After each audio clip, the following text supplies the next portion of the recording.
وجہ صرف اور صرف ڈاکٹر ضابطہ خان شنواری کی بدنیتی ہے، نااہلی ہے، انتقامی مزاج ہے اور کچھ بھی نہیں ہے۔ تعصب ہے، کراچی کیمپسز کے اساتذہ کو تنگ کرنا ہے، کیونکہ وائس چانسلر صاحب نفسیاتی طور پر ایک اذیت پسند انسان ہے جو اپنے ماتحت عملے کو تنگ کر کے خوش ہوتے ہیں، مزہ لیتے ہیں جب وہ امپلائیز کو یہاں سے نکالتے ہیں، جب ان کی تنخواہیں روکتے ہیں تو ان کو خوشی ہوتی ہے، اور کوئی وجہ نہیں ہے۔ وجہ صرف یہی ہے چونکہ ایک انتہائی کمزور شخص اپنے نیچے والوں کو کچل کر، انہیں دبا کر، انہیں باہر نکال کر، ان کو شوکوز دے کر، ان پر کبھی FIR کٹوا کر خوش ہوتا ہے۔ تو وائس چانسلر صاحب آپ خوش ہو لیں، اگر آپ کو سمجھتے ہیں کہ اس عمل کے تحت آپ کو کوئی خوشی مل رہی ہے تو آپ خوش ہو لیں، اور کوئی وجہ نہیں ہے۔ وجہ صرف اور صرف وائس چانسلر کی نااہلی ہے۔ ہم سمجھتے ہیں کہ یہ وائس چانسلر ایک انتہائی نااہل، متعصب، تعصب پسند اور انتہائی کراچی کیمپسز کے اساتذہ سے نفرت کرنے والا انسان ہے۔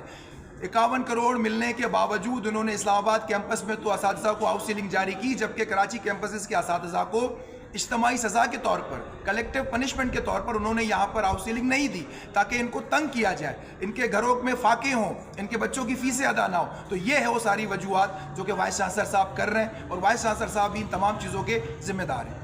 اچھا سر، اس میں جو ہے آپ کیا سمجھتے ہیں کہ کس طرح اس چیز کو بہتر کیا جا سکتا ہے، اساتذہ کے مسائل کو کس طرح حل کیا جا سکتا ہے؟ دیکھیں، بہتر کرنے کے لیے سیاسی ول کی ضرورت ہے۔ جب تک سیاسی لوگ جو کہ وائس چانسلر صاحب کو نہیں بتائیں گے کہ ان کی غلطیاں کیا ہیں، ان کی کارکردگی کس حد تک خراب ہے۔ دیکھیں، اس میں دو لوگ بڑے اہم ہیں، چانسلر اور پرو چانسلر۔ چانسلر ہمارے پریزیڈنٹ آصف علی زرداری ہیں، اور جو پرو چانسلر ہے وفاقی وزیر تعلیم خالد مقبول صدیقی صاحب ہیں۔ تو ان کو نوٹس لینا چاہیے کہ آپ کو جب فنڈز دیے گئے اس کے باوجود آپ کبھی اساتذہ پر FIR کی درخواست دیتے ہیں، آپ کبھی اساتذہ کے خلاف 324 کا مقدمہ اس میں شامل تفتیش کرنے کی کوشش کرتے ہیں۔ دیکھیں، جب آپ تنخواہیں نہیں دے سکتے، جب آپ اپنے اساتذہ کو کوئی ڈیلیور نہیں کر سکتے، جب آپ ادارہ نہیں چلا سکتے، تو پھر آپ FIR کی طرف جاتے ہیں، آپ 324 کے اقدام قتل کے مقدمے کی طرف جاتے ہیں، اور پھر آپ شوکوز نوٹسز کی طرف جاتے ہیں۔ اگر یہ ادارہ ٹھیک چل رہا ہوتا تو وائس چانسلر صاحب کو اپنی انرجی اتنی ضرورت نہیں پڑتی کہ وہ SHO کی منتیں کرے، خفیہ ایجنسیوں کی منتیں کرے، غیر جمہوری قوتوں کی منتیں کرے، ہمیں کالز کروائیں۔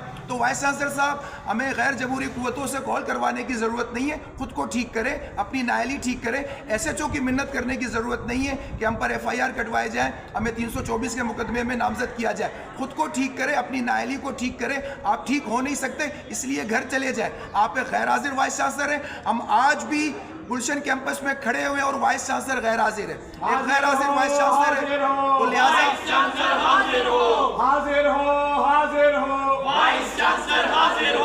تو کوئی دھونس، کوئی دھمکی، کوئی جبر، کچھ بھی کام نہیں آئے گا۔ آپ شوکوز دیں گے، ہم